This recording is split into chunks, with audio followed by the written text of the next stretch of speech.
Goldman Sachs released a report talking about the impact of AI on economic growth, and it didn't talk about India's future in the AI space in a very optimistic manner.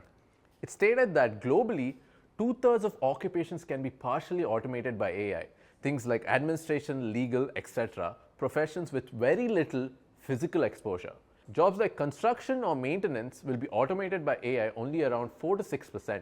But when it came to India, it stated that only a little about 10% of the jobs would be automated by AI. Did this surprise you? Because it surprised me for sure. Because when I turn on the news, this is all I've been seeing. CBSE is introducing AI into the curriculum of classes 6 and 8. The Supreme Court of India is using AI tools to translate oral proceedings. Finance Minister Nirmala Sitharaman said at the Union Budget in 2019 that the government would offer skill-based training in AI, big data, robotics for 10 million Indian youths. The Ministry of Defence and DRDO have already set up AI centers for excellence at multiple facilities for research, development and for the use of AI in the Indian Army. There is so much happening in India to get ahead in AI technology, both in the government and the private sectors. $1.7 billion worth of VC funding went into AI-based Indian startups in 2020, and in 2022, it jumped to a whopping $5.2 billion. India ranks 5th in the countries with most AI investments. This shift is already happening, and it's happening very fast. India is out there with all the developed nations of the world competing in the race for AI supremacy, and in only 5 years, you will be living in a completely different nation. What is the Goldman Sachs report talking about then? We'll get back to it at the end.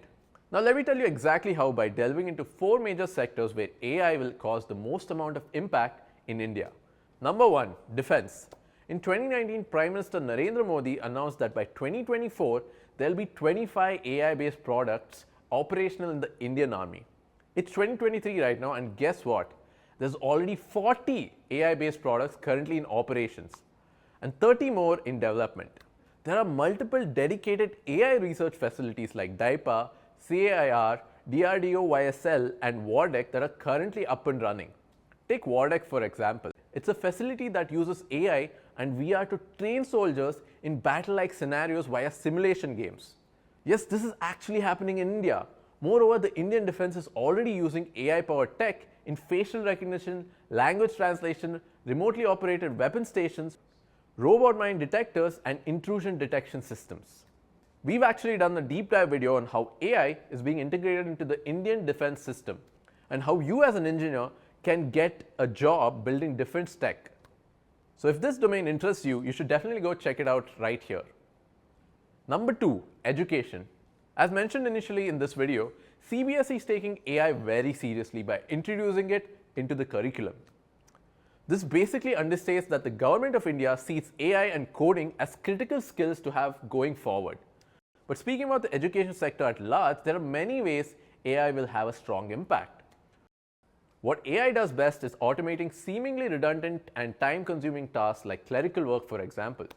Did you know that the teachers and professors at school and universities spend around 40% of their time just doing paperwork, like filing mark sheets, reports, taking attendance? All of this can be automated, which frees up the educator's time to focus on one thing only: teaching.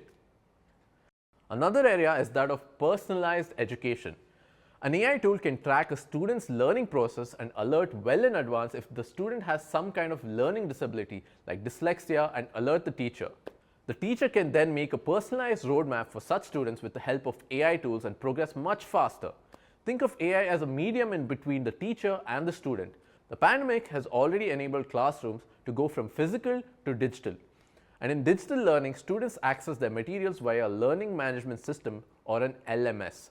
According to Business Today, 47% of the LMS platforms are expected to be AI enabled, meaning better feedback, access to content for students, and better time management for teachers.